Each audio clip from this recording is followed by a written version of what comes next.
नमस्कार दोस्तों, आप सभी का स्वागत है। तो आज हम जानेंगे सीमियल लाइन के बारे में। एक ऐसी रेखा जो कि बहुत कम लोगों के हाथों में देखने को मिलती है और जिसके हाथ में भी होती है तो उसके जीवन में बनता है भाग्यशाली योग। पर हो सकता है कि आप अनजाने में कर देते हैं कुछ ऐसी गलतियां जिसकी वजह से ये रेखा आपके हाथ में होते हुए भी आपको फायदा नहीं दे पाती है। तो अगर आप भी जानना चाहते हैं कि ये गलती कौन सी है और इनको सुधारने का तरीका क्या है, तो जानने के लिए वीडियो के आखिर तक बने रहिएगा, मिलेगी प्रॉपर जानकारी। शुरुआत करेंगे आपके एक लाइक के साथ। आपका ज्यादा समय नहीं लेते हैं, आइए शुरू करते हैं।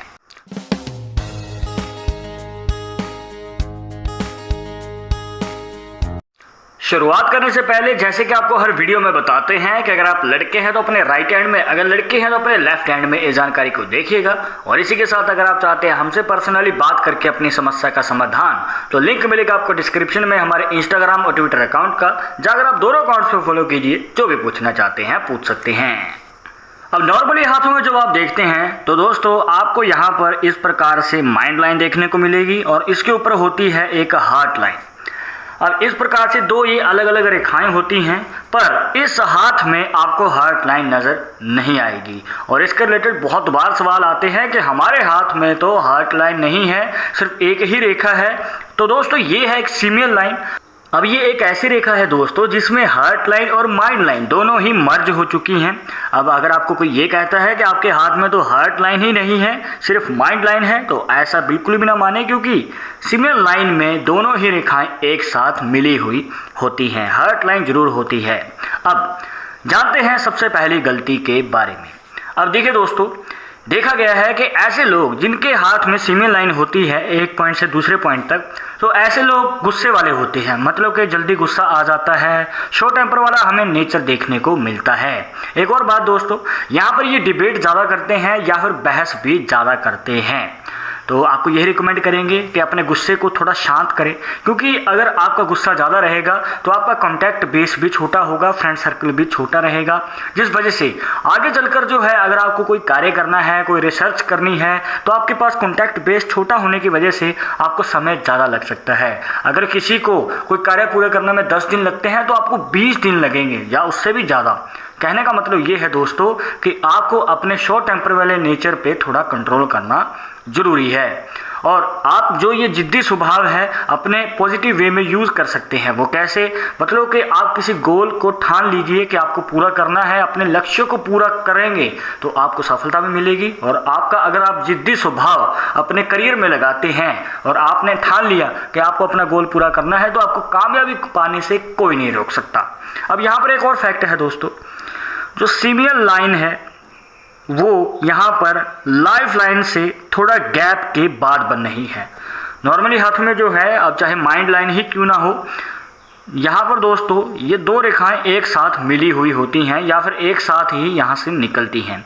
बस जैसे कि आप इस हाथ में देख सकते हैं, यहाँ पर जो है हमें एक गैप बनता हुआ नज़र आ रहा है। तो आपको बताना चाहेंगे दोस्तों कि ऐसे लोग इंडिपेंडेंट होते हैं, मतलब कि खुद का कार्य खुद ही करना पसंद करते हैं। अब अगर आपको कोई एडवाइस भी देता है या फिर आपके कार्य में कोई दखलंदाजी भी करता है तो बिल्कुल भी पसंद नहीं आता। मतलब कि खुद का कार्य खुद ही करना पसंद है। अब चाहे कितनी ही दिक्कतें क्यों ना आ जाएं, ना तो ये हेल्प मांगेंगे ना ही ये किसी की सलाह मांगेंगे। ये खुद का कार्य खुद ही करेंगे और अपनी मुश्किलों को खुद ही सॉल्व करके आगे बढ़ते हैं। अब यहाँ पर एक पॉजिटिव पॉइंट ये भी है दोस्तों कि ऐसे लोग स्वतंत्र होते हैं और अपने दम पे जब आगे बढ़ते हैं तो बड़ी कामयाबी हासिल करते हैं। पर नेगेटिव पॉइंट ये भी निकल के आता है कि इनको समय ज़्यादा लग जाता है अपने कार्य को पूरा करने में, क्योंकि ये जो खुद का कार्य करते हैं खुद ही मुश्किलों को सॉल्व करते हैं, जिस वजह से इनको समय ज़्यादा लग जाता है और वेट भी करना पड़ता है कामयाबी हासिल करने में।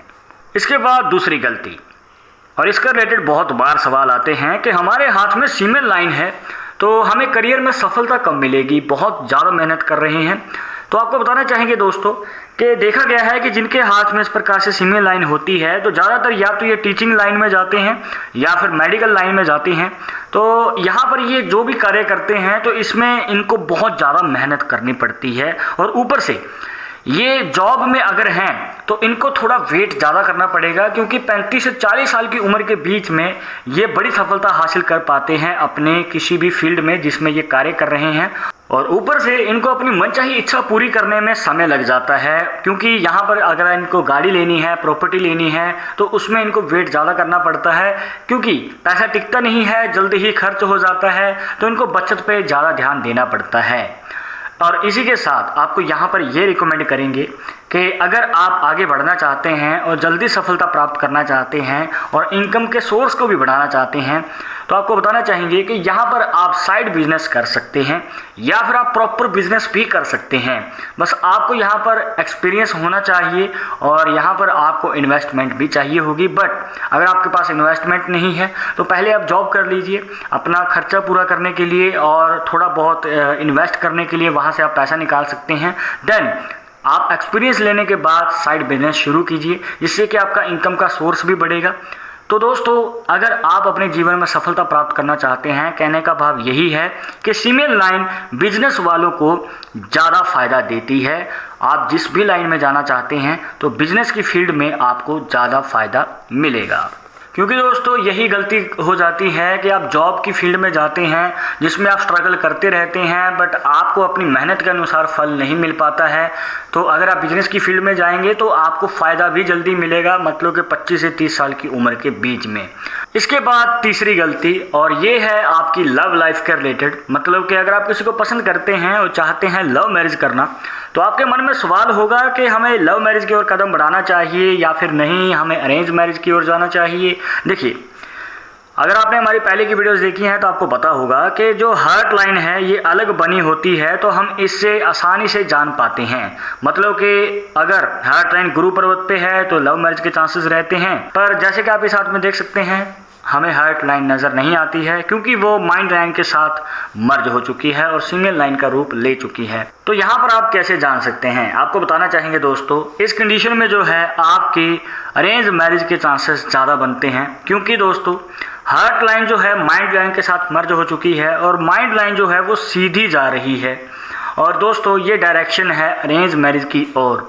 और आपको बताना चाहेंगे कि अगर आप किसी ना किसी तरीके से लव मैरिज कर भी लेते हैं तो वो हो सकता है कि उसमें गृह क्लेश रहें। अब देखिए, गृह क्लेश या फिर छोटे मोटे लड़ाई झगड़े तो हर मैरिड लाइफ में होते ही हैं, पर इस कंडीशन में थोड़ा ज़्यादा रह सकते हैं, मनमुटाव हो सकते हैं, मतभेद हो सकते हैं आपकी लाइफ पार्टनर के साथ। हो सकता है कि लव मैरिज जो है लॉन्ग टर्म के लिए ना भी चल पाए।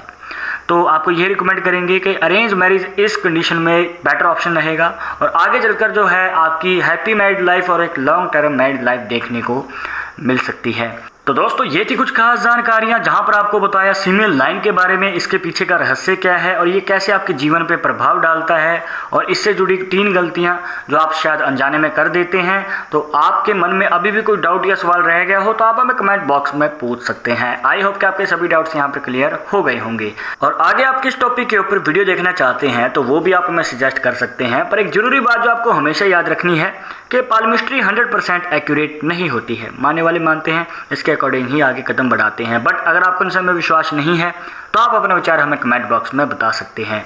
और ये वीडियो पसंद आई हो तो लाइक करें, शेयर करें, और अगर आप हमारे चैनल पर नए आए हैं तो सब्सक्राइब करके बेल आइकन जरूर दबा दें नेक्स्ट वीडियो के अपडेट के लिए। मैं सुनूंगा और इंटरेस्टिंग टॉपिक के साथ, तब तो मुझे इजाज़त दीजिएगा। नमस्कार।